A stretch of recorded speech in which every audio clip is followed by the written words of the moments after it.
سالفه القصص اللي قلتها، وش سالفتك بالكويت؟ ليش استلمت الكويتيين؟ لا انا بعلمك السالفه الحين. الناس تقول انت خليت قطر ورحت الكويت. ايه انا تفاجات، طلعت من البيت بجيب علاج للوالده في الصيدليه. ايه رحت وقفت، لا فيها كويتي.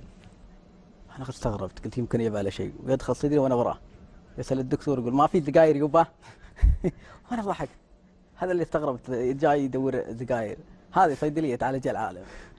رحت سجلت الاسنان. إيه هذا عقبها تكلمت فيها بعد يوم. توقعت انه يصير لها صدى بهالشكل؟ لا والله ما توقعت لها، والله ما توقعت.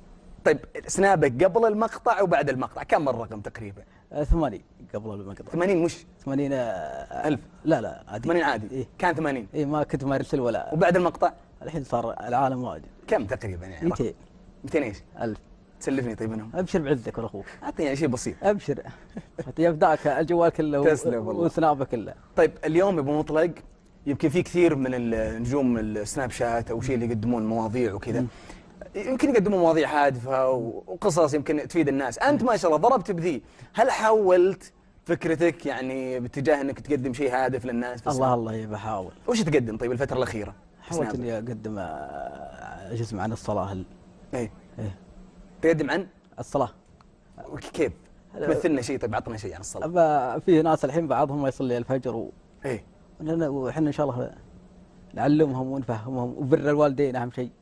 طيب ما يجيك جلد؟ لا ما يجيني جلد ان شاء الله. ناس طيبين معك في طيبين. في ناس تنتسب ومخليها على جوها، ما ترد عليهم؟ ما ارد عليهم، سحب لهم، خله اللي بابي.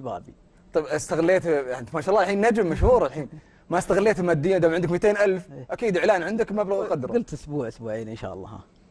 ما شاء الله كثرت الفلوس الحين. لا ما اعلنت للحين، ما بديت. تو